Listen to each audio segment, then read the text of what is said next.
Hello everyone, this is Second Mind YouTube channel.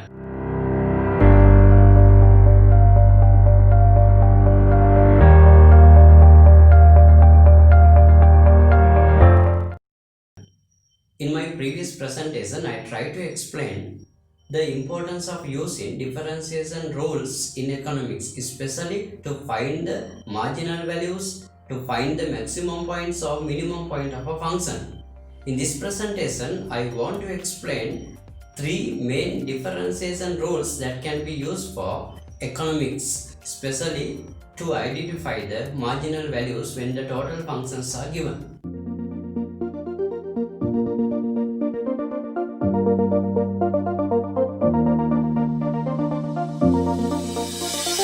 As the first rule, we are going to discuss about the constant rule. Let's think that function is given as y equal a. Here a is a number. It can be 5 or 3 like that. Then the first differentiation or derivative should equal 0. For example, if y is given as 5 dy over dx equal 0. This means the constants will not affect the slope of the function. Let's take another example. Example number 2. If the total cost function is given as Tc equal 100,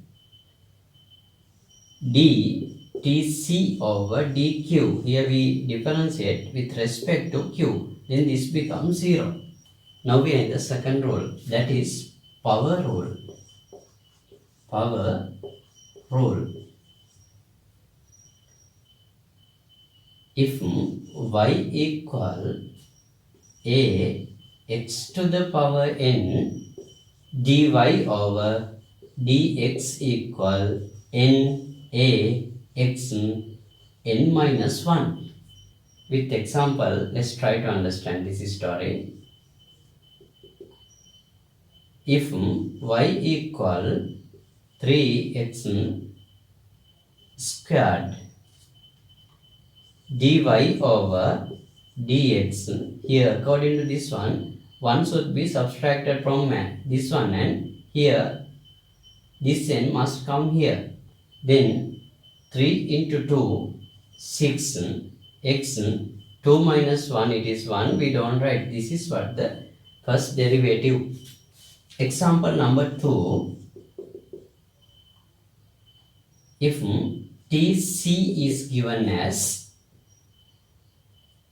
10 x to the power 3 dTc over dx equal, here 3 into 10, 30, x, 3 minus 1 is 2, then 30x square.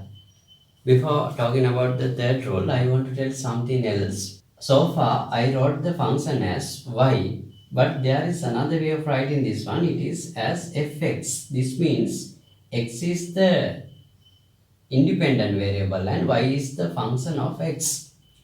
When the function is given as y, we write the differentiation as dy over dx.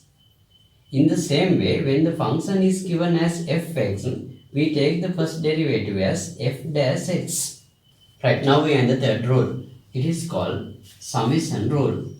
If fx is given as g x plus or minus hx,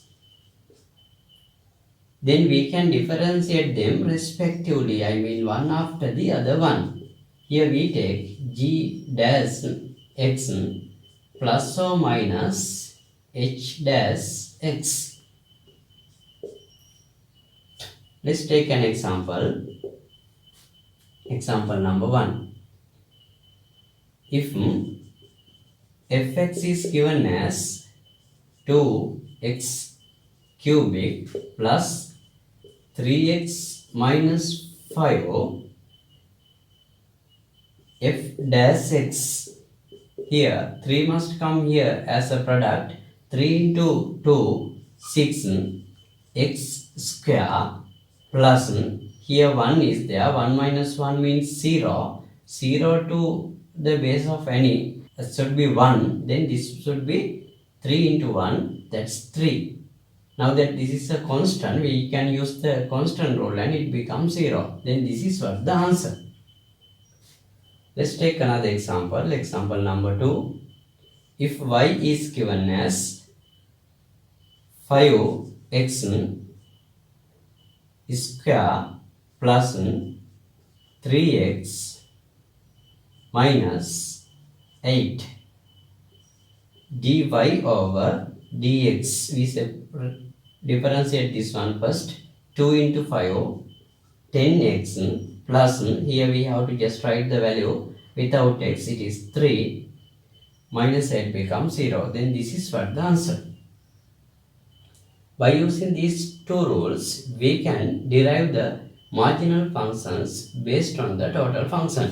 As the third example, let's take a total function and take the marginal function based on that one.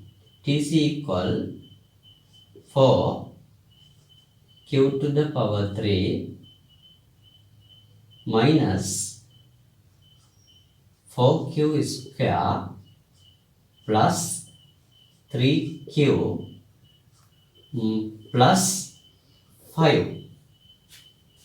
Then dtc over dq, 3 into 4 12, q 2 minus 3 minus 1 is 2 minus 8 q plus 3.